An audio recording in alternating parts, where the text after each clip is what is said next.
William Grant stood at the large window of his temporary quarters on Station Alpha, the massive space station where the Galactic Council held its meetings. Earth had been in talks with the Council for 3 years now. 3 long, frustrating years. He watched the stars and the many alien ships moving around the station. Some were small and fast, darting between larger vessels. Others were huge, bulky things that seemed too big to even move. The variety always amazed him. 57 different alien species made up the Galactic Council. Humans were trying to be the 58th.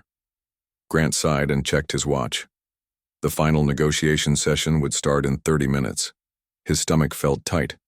Today would either mark a new chapter for humanity or the end of their hopes to join the galactic community as equals. "Ambassador Grant?" a voice called from the doorway. Lisa Martinez walked in carrying a datapad.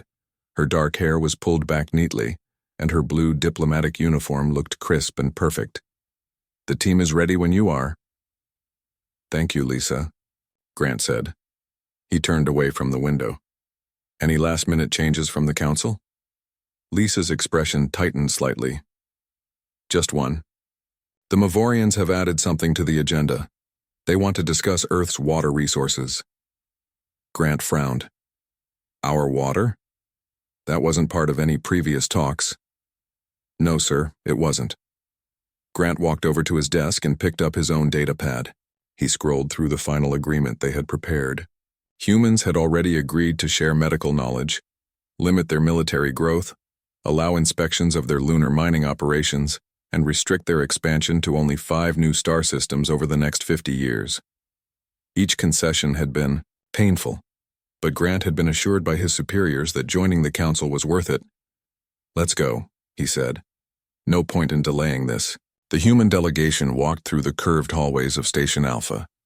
The station had been built to accommodate all council species, so some areas were too hot, some too cold, some had strange gravity, and others had odd smells.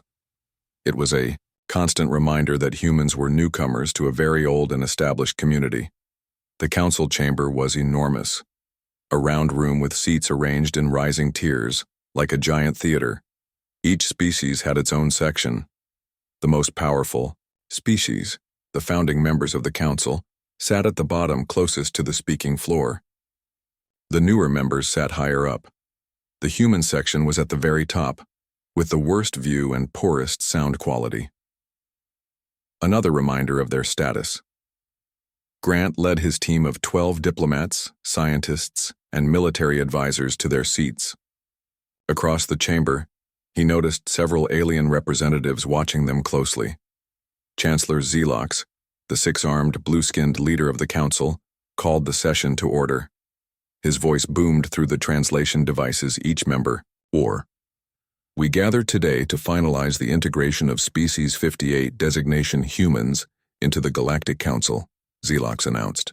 "All preliminary matters have been addressed in previous sessions. We have only the final points to resolve." For 2 hours, the session proceeded smoothly. Grant's team answered questions, agreed to minor adjustments, and signed preliminary agreements. It was going better than Grant had expected.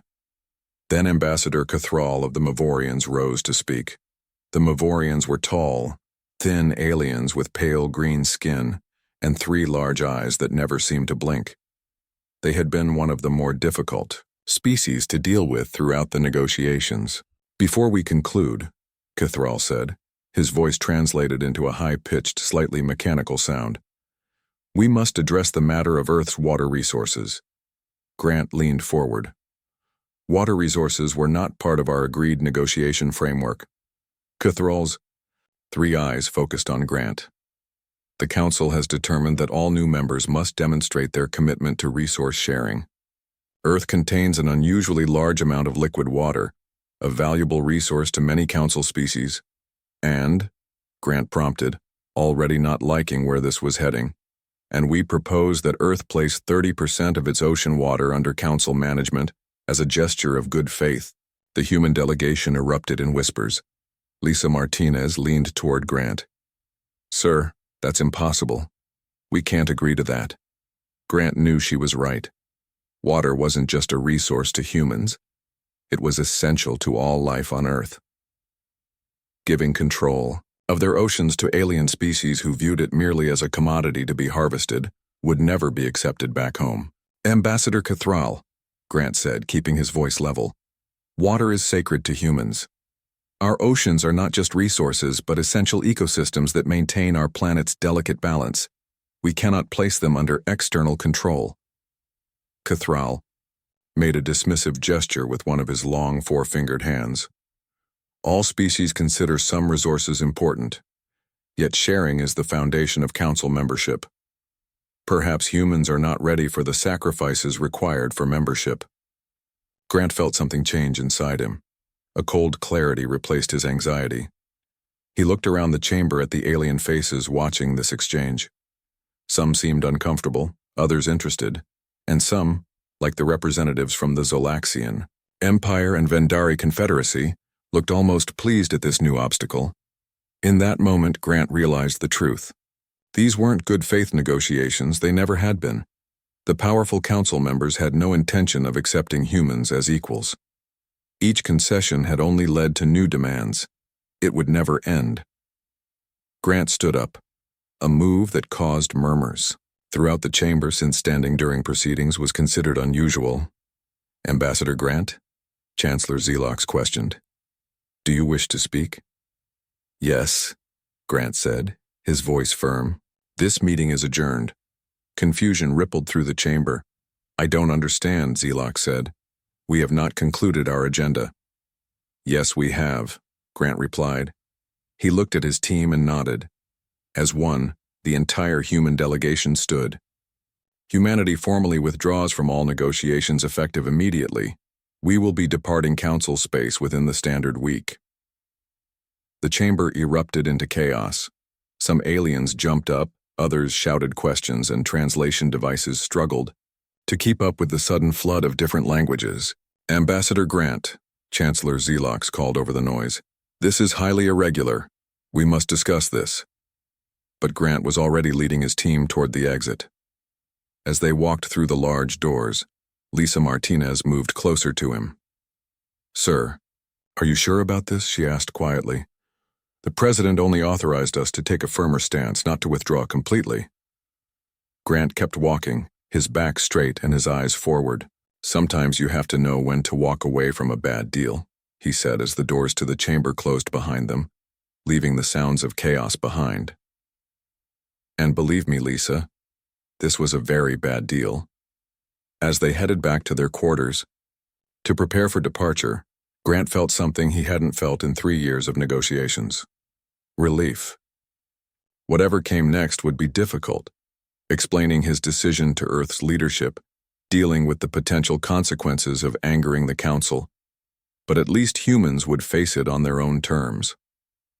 Behind them, the Galactic Council faced its first major crisis in centuries, all because one species had done the unthinkable. They had said no and walked away. The news of humanity's withdrawal from the Galactic Council spread faster than light itself, carried by ships and communication relays across thousands of star systems. On the bridge of the Earth Defense Force vessel, Intrepid, Captain Eric Donovan watched the stars streak by as they escorted the last diplomatic shuttle from Council space. Eric was a tall man with short brown hair and steady eyes. He had served in Earth Space Forces for 15 years, but never had he expected to be part of such a historic moment. Captain, we're receiving transmissions from multiple Council vessels, reported Communications Officer Diane Powell. She sat at her station, her fingers moving quickly over the glowing control panel. 6 different species are requesting private channels. 3 are marked urgent. Eric walked over to her station and looked at the flashing indicators. The Illyrians, the Mercantile Worlds, the Traxians, and even the normally hostile Vendari all wanted to talk. Deny them all, Eric said firmly. Admiral Madison's orders were clear. No communication except through official channels until we're back in Sol space. Yes, sir, Diane replied. She sent the automated denial responses.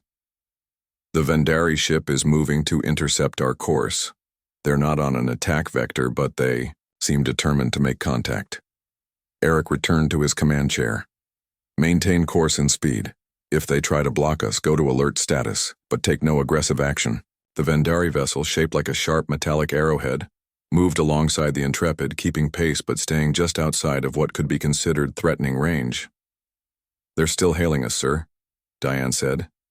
"Keep ignoring them," Eric replied. "They know the diplomatic channels if they want to talk officially." Lieutenant Ben Foster, the tactical officer, looked nervous. "Sir, the Vendari aren't known for their patience. If we keep ignoring them, then they can be impatient all the way back to Vendari space," Eric said. "We're not breaking protocol just because they're used to getting their way." The bridge was tense but quiet as the Intrepid continued its journey. After several hours, the Vendari ship finally broke off and turned away. "Sir?" Diane called out. "I'm picking up unusual communication traffic throughout Council space. It seems our departure is causing quite a stir." Eric wasn't surprised. For 3 years, the Council had treated humans like children asking to sit at the adults' table. They had never expected Earth to simply walk away from negotiations. Now they had to face the consequences of their arrogance. Several days later, the human ships finally crossed back into Sol system space. As they approached Mars orbit, Eric received new orders. The Intrepid was to proceed directly to Luna base for a special briefing. As Eric's shuttle descended toward the massive dome structures of Luna City, he could see that the base was busier than usual. Military and civilian ships were coming and going at a pace he had never seen before. The briefing room was crowded with ship captains and military officials. Admiral Karen Madison stood at the front, her gray-streaked hair pulled back tightly, and her uniform immaculate. She was known for being tough but fair, and she had the respect of everyone in the room. "Ladies and gentlemen," she began, "I won't waste time. Earth's withdrawal from Council negotiations has created a situation none of us fully anticipated. Council space is in chaos." She activated a large display showing a map of known space. Different colored areas represented territories of various species and alliances. Several areas were flashing red. "The Traxxas system is experiencing riots and civil unrest," Madison continued. "Apparently they've become quite dependent on human coffee and entertainment media. Their economy is in freefall since we cut off exports." This brought a few small smiles to the faces in the room. More seriously, the fringe colonies in this sector, she pointed to an outer area of Council space, have begun formal talks about breaking away from Council control. They've reached out to us about possible trade agreements. Eric was surprised.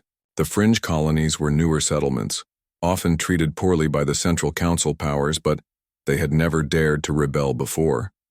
"The Council itself is divided," Madison went on. "Some species want to sanction us, others want to offer new terms, and a few are suggesting military action to put us in our place. But they can't agree on anything which works in our favor." She looked around the room, making eye contact with each person. "Make no mistake, we are in a dangerous position. Earth stands alone against potential threats that could come from multiple directions. But we also have an opportunity here." The Admiral clicked to a new image showing Earth's shipyards around Jupiter. "Production of our new defense vessels has been accelerated. The advanced shield technology that we kept hidden from the Council will be installed on all ships within 3 months." Eric felt a surge of hope. Earth had been careful about which technologies they revealed during negotiations, keeping their best advancements secret. It seemed that caution was now paying off. "Captain Donovan," the Admiral said suddenly, making Eric sit up straighter, "the Intrepid will be the first to receive the new shields. Your mission will be to establish contact with the fringe colonies and explore the possibility of an alliance." Eric nodded, feeling the weight of responsibility. "Yes, Admiral. When do we depart?" "In 48 hours, she replied. "Your crew has earned some rest, but we need to move quickly. This window of opportunity won't last forever." After the briefing, Eric found himself walking alongside Captain Sophia Rivera of the EDF Challenger. "Quite a turn of events," Sophia said. 3 days ago we were trying to join the Council. Now we're talking about forming our own alliance." Eric nodded. "I keep thinking about my grandfather. He used to say that respect is never given, only taken." "Wise man," Sophia replied. "The Council never respected us because we kept asking for permission to be treated as equals." "And now?" Eric asked. Now they're scared, Sophia said with a small smile. Not because we're threatening them, but because for the first time, they're not in control of the situation. Back on Earth, President Olivia Turner faced the world's press. Camera lights flashed as she stood at the podium, calm and composed, despite the international pressure she was under. Yes, Ambassador Grant's decision to withdraw from negotiations was not part of our planned strategy, she admitted. But having reviewed the final demands made by the Council, I fully support his actions. A reporter stood up. Madam President, there are reports of market instability and fears about potential alien sanctions or even military action. How do you respond? President Turner's expression remained steady. Humanity entered the galactic community with open arms and good faith. We made concession after concession, but we will not allow Earth to be treated as a junior partner or a resource farm. We stand ready to engage with any species that wishes to deal with us as equals, but we will not proceed on our knees. As her words were broadcast around the world and transmitted to human colonies on Mars and the moons of Jupiter, a new sense of pride and determination began to spread. For the first time since discovering they were not alone in the universe, humans were charting their own path among the stars. Dr. Alan Murphy stared at the equations on his screen until they blurred. He had been working for 16 hours straight in his lab at the North American Technology Institute. Empty coffee cups littered his desk, and his gray hair stuck out in all directions from running his hands through it too many times. The Helios project had been his life's work for the past decade. It was a new energy system that could revolutionize space travel and defense systems. Until recently, it had been just a theory with promising test results. Now, suddenly, it was Earth's top priority. The door to his lab slid open, and Alan looked up. A woman in a dark suit walked in, her government ID badge visible on her jacket. It took him a moment to recognize her. Samantha? Samantha Collins? He said, surprised. She smiled. Hello, Dr. Murphy. It's been a while. Samantha had been one of his best students 5 years ago. Smart, determined, with a gift for seeing patterns others missed. After graduation, she had disappeared into government work. Now Alan could see why. Earth intelligence, he said, nodding at her badge. I should have guessed. Samantha sat down across from him. I hear you're having trouble with the power stabilization in the Helios core. Alan sighed and rubbed his tired eyes. We've hit a wall. The energy output is incredible, but controlling it. He shook his head. We're years away from a working prototype. Not anymore, Samantha said firmly. She placed a secure tablet on his desk. President Turner has authorized everything you need. Full funding, unlimited resources, and... She paused. Access to some technology we've been keeping very quiet about. Alan picked up the tablet and entered his security code. His eyes widened as he scrolled through the files. This is... Where did we get this? Let's just say not all alien species agree with the Council's approach to Earth, Samantha replied. We have friends out there, Dr. Murphy. Friends who are willing to help. Alan continued reading, his exhaustion forgotten. With this, we could have a working prototype in months, not years. That's the idea, Samantha said. If the Council wants to treat us like we're insignificant, we're going to show them just how wrong they are. While Earth's scientists worked feverishly on new technologies, Captain Eric Donovan and the crew of the Intrepid had reached the fringe colonies. They were now orbiting Nexus Station, a large space facility that served as the main trading hub for the outer colonies. Eric and his diplomatic officer, Ryan Phillips, took a shuttle to the station. The docking bay was crowded with ships from many different worlds. Some looked sleek and advanced, others patched together from spare parts. Not what I expected, Ryan said as they walked through the busy corridors. People of various species moved around them, some giving the humans curious looks. The Council likes to portray the fringe as lawless and primitive, Eric replied. But, look around. They're doing fine without Council micromanagement. They were led to a meeting room where representatives from 7 colony worlds waited.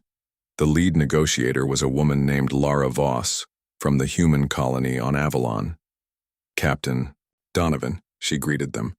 Welcome to Nexus. I must say, Earth's decision has caused quite a stir out here. A good stir or a bad stir? Ryan asked. Lara smiled. Let's say you've given a lot of people hope. The Council has treated the fringe colonies as little more than resource extraction points for centuries. When Earth walked away from their table, it made many wonder if we could do the same. Over the next few hours, Eric listened as the representatives shared their grievances with Council rule. High taxes, limited representation, restricted trade. The list went on. What we're proposing, Lara said finally, is an independent systems alliance, equal membership for all worlds, mutual defense, and free trade. No species dominating another. Eric considered his instructions from Admiral Madison. Earth would be interested in such an alliance, but we need to be clear. We're currently in a vulnerable position. The Council might see this as provocative. An alien representative with blue skin and 4 arms leaned forward. Captain, the Council has been keeping us weak and divided for generations. Together, we might actually stand a chance. Eric nodded slowly. I'll bring your proposal back to Earth, but I should warn you, this won't be easy. The Council has resources we can only dream of. For now, Lara said with a determined expression. But that might be changing soon.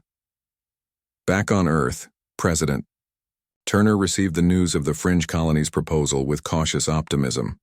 She called a meeting of her Security Council in the underground war room beneath the White House.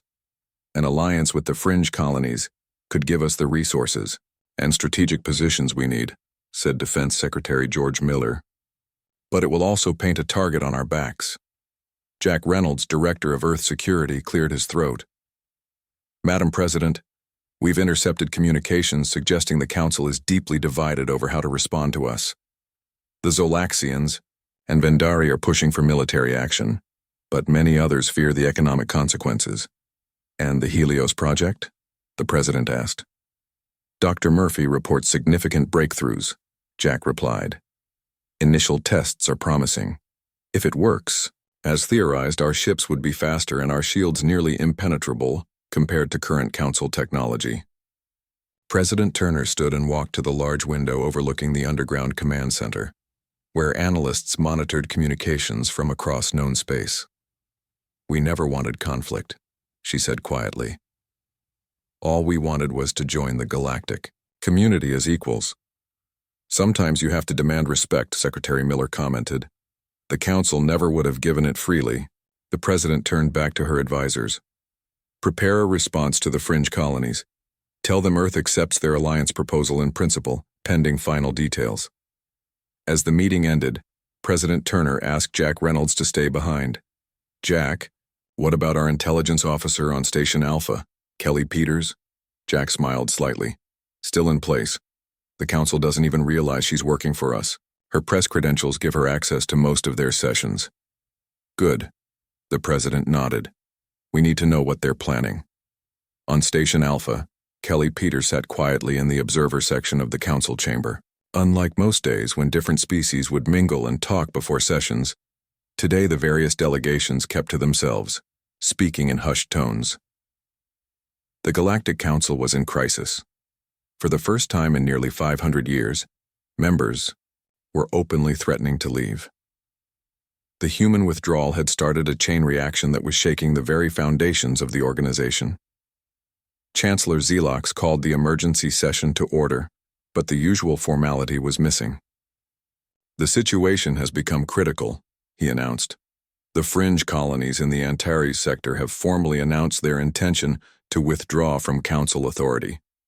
Angry shouts erupted from several delegations. This is the humans' doing, shouted the Zolaxian representative. They must be punished for this interference. And how do you propose we do that? Asked Ambassador Nalara of the peaceful Illyrians. Launch a military action that could spark a wider conflict? Impose sanctions that would hurt our economies as much as theirs? Ambassador Cathral of the Mavorians stood. Perhaps we should consider offering humans new terms, more favorable ones. Weakness, hissed the Vendari representative. They defy us, and you suggest we reward them? Kelly recorded everything, her small device hidden in her hand. This was exactly the kind of division Earth intelligence had hoped for. The mighty Galactic Council, which had ruled space for millennia, was coming apart at the seams, and humanity had done it without firing a single shot.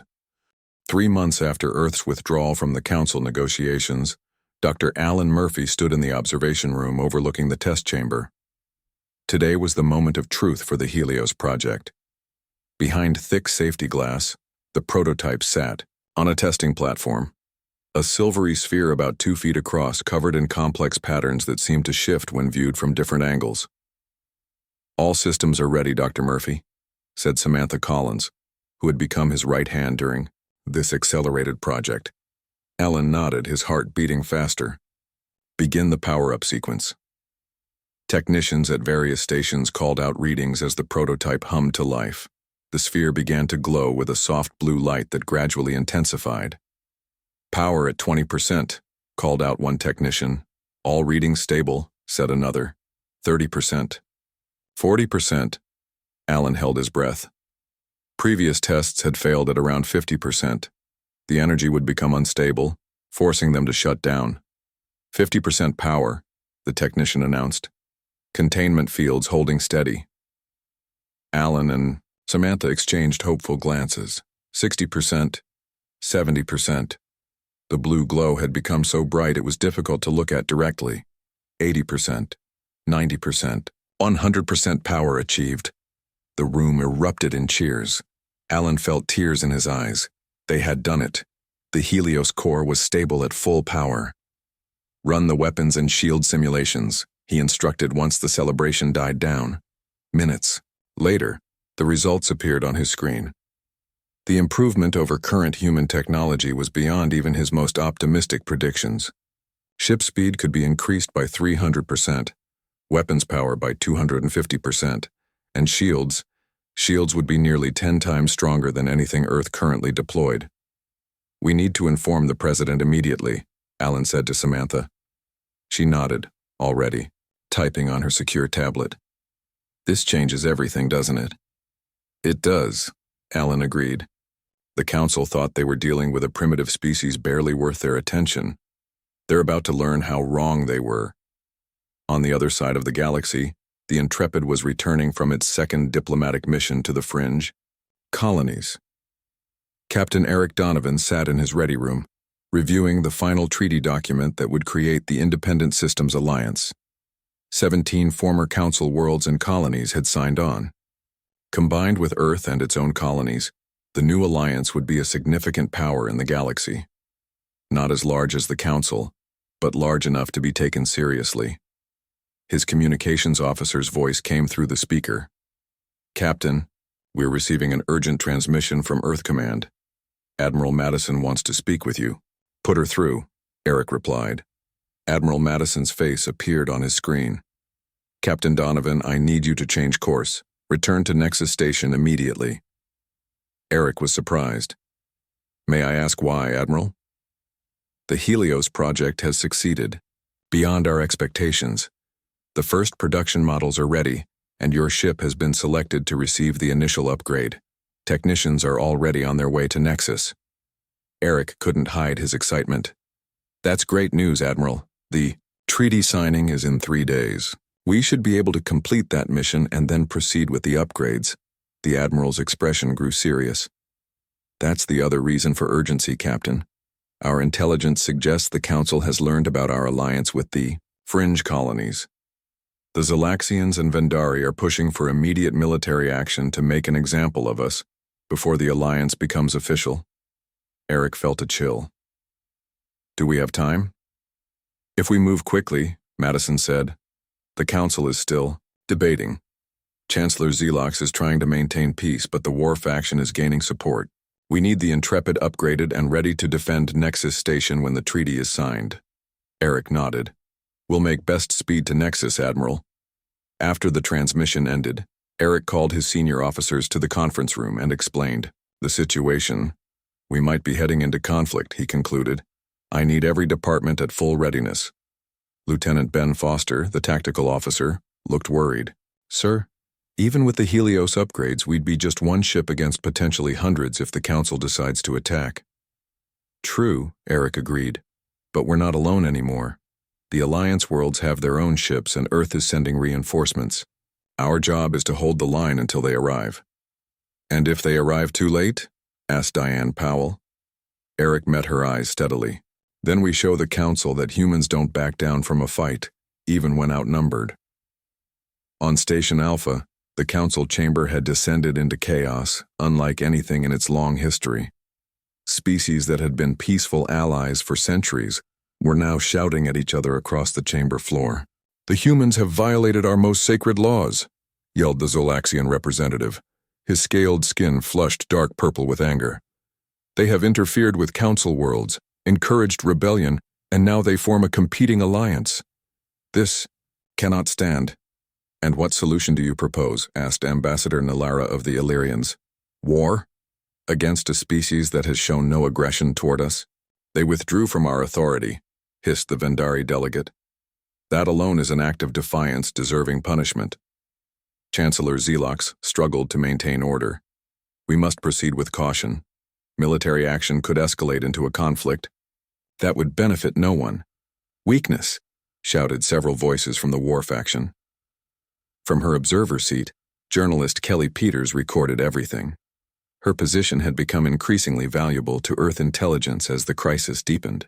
When the session finally ended without a decision, she slipped away to send her report through secure channels. Hours later, on Earth, President Turner studied Kelly's report with her Security Council. "They're divided, but the war faction is gaining momentum," said Jack Reynolds. "We should assume the worst and prepare for possible military action." Defense Secretary Miller nodded grimly. "The first ships equipped with Helios technology are ready. The Intrepid will reach Nexus Station tomorrow. 4 more upgraded vessels will deploy within the week." "Is it enough?" asked the President. "Against the full might of the Council?" "No," Miller admitted. "But we don't need to defeat them, just make any attack too costly to pursue. The Helios shields should give us that edge." President Turner stood up and walked to the large window, overlooking the command center. "I never thought we'd be on the brink of interstellar war less than a year after making first contact." "We didn't start this," Jack said quietly. "All we did was refuse to be treated as inferiors." The President turned back to her advisors.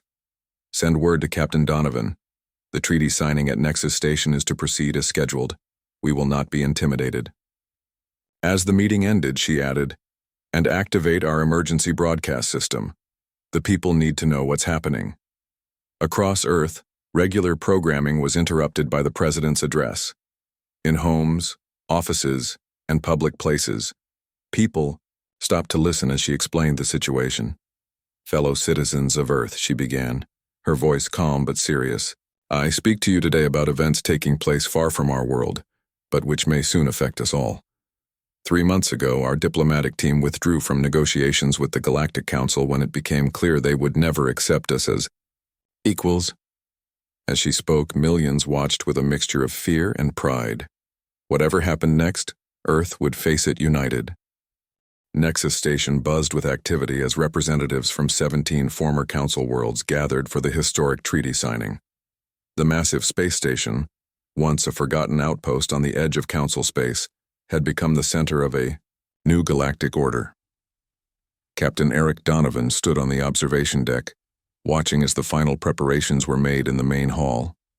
His ship, the Intrepid, now equipped with Helios technology, orbited nearby along with vessels from other Alliance worlds. "Quite a sight, isn't it?" said Lisa Martinez, who had arrived from Earth to represent the diplomatic corps at the signing. Eric nodded. "I never imagined we'd be here when Ambassador Grant walked out of those negotiations 3 months ago." "Neither did the Council," Lisa replied with a small smile. "That's why we're winning. We've done what they thought was impossible."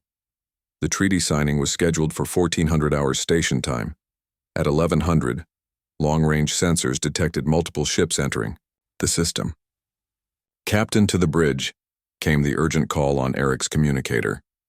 When Eric reached the Intrepid's bridge, his tactical officer was already tracking the approaching vessels. 6 ships, sir," reported Lieutenant Ben Foster. "Council designs. 2 Zolaxian battlecruisers, 3 Vendari destroyers and 1 diplomatic vessel. Are they on an attack vector? Eric asked. No, sir.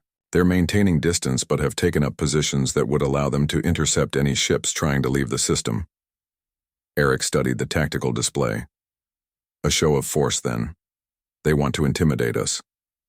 Captain, called communications. Officer Diane Powell. We're receiving a transmission from the Council diplomatic vessel. It's Chancellor Xelox himself. Eric straightened his uniform. On screen, the large view screen flickered, and the blue-skinned, 6-armed Chancellor appeared. His expression was hard to read, but his posture suggested tension. Captain Donovan, Xelox said formally, I request permission to dock at Nexus Station and address the gathering of worlds before they take an irrevocable step. Eric considered this carefully. It could be a genuine peace overture, or it could be a delaying tactic while more council ships arrived. Chancellor, I will need to consult with the station commander and the assembled representatives. Of course, Xelox replied. But please understand, Captain, there are those in the council who view today's events as an act of war. I am trying to prevent conflict. After the transmission ended, Eric contacted Lisa Martinez on the station. What do you think? He asked after explaining the situation.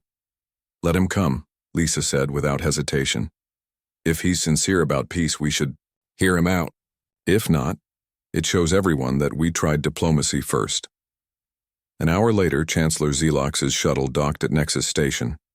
He was permitted only 2 aides, and all were scanned for weapons. Station security escorted them to the main hall, where representatives from all the Alliance worlds had gathered. The hall fell silent as Xelox entered. He walked slowly to the central podium, his movements dignified despite the tension in the room. Distinguished representatives, he began, his voice translated through the station systems. I come before you today not as your superior, but as your equal, to ask you to reconsider the path you are taking. He paused, looking around the room. For too long, the Council has been rigid in its approach to newer species and outer colonies. We have demanded obedience rather than earned respect. The events of recent months have forced us to confront this failing. Murmurs spread through the hall. This was not what anyone had expected.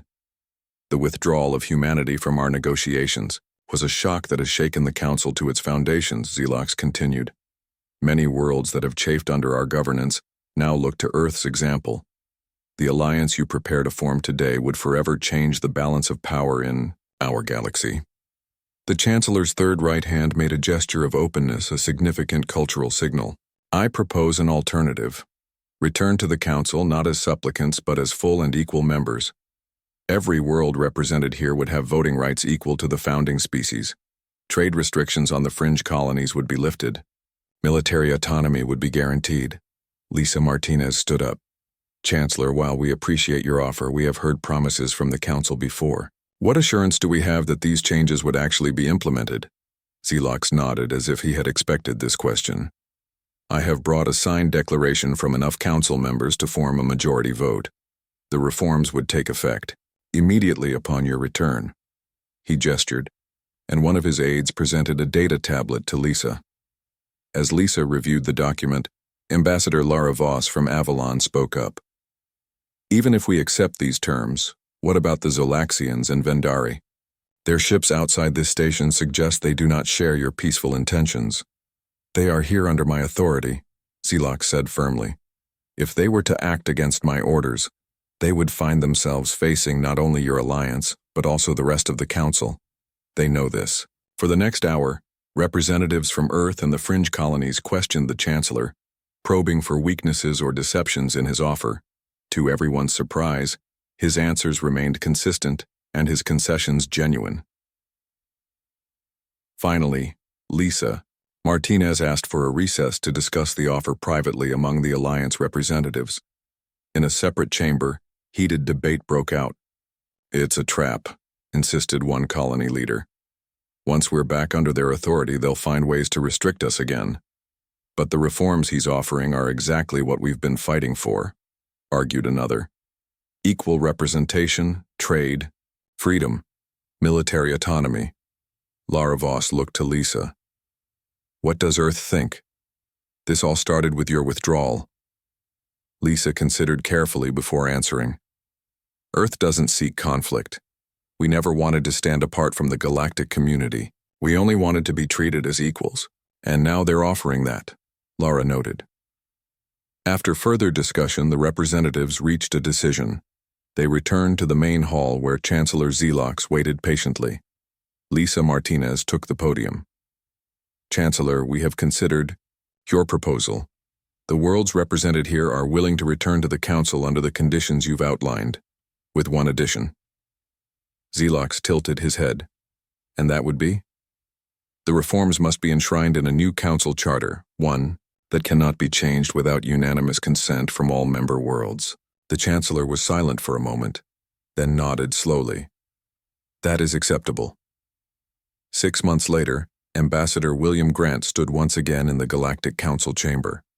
Unlike his last visit, he now occupied a seat on the main floor, equal, in position to the founding species. The Reformed Council has now welcomed 10 new member worlds, announced Chancellor Xelox. And trade across all sectors has increased by 23%. Grant looked around the chamber. The change was remarkable. Species that once barely acknowledged humans now sought their input and alliance. The Zalaxians and Vendari, while still cool in their relations, had accepted the new reality. After the session, Grant met with Lisa Martinez in the station's garden area. Did you ever imagine this outcome when you walked out of here 3 months ago? She asked. Grant shook his head. Never. I thought we'd be standing alone against the galaxy. Instead, we changed it, Lisa said. Not through force, but by being willing to walk away from a bad deal. Grant smiled. And by being ready to defend ourselves if necessary. The Helios technology made them take us seriously. Speaking of which, Lisa said, Dr. Murphy has been adapting the technology for civilian use. Faster ships, better power systems. Earth is entering a golden age of innovation. As they walked back toward the chamber, Grant reflected on the strange path that had led them here. A moment of defiance had cascaded into a complete restructuring of galactic politics. Humanity had gone from supplicants to equals not by force of arms, but by the simple dignity of refusing to accept less than they deserved. You know, Grant said, I think the old saying was right after all. Which one? Lisa asked. Sometimes you have to be willing to walk away to get what you really want. As they rejoined the council session, Grant looked at the Earth emblem now, displayed proudly alongside the other member worlds. Humanity had found its place among the stars not by bending to the will of others, but by standing firm on their own terms. And in doing so, they had created a better galaxy for everyone.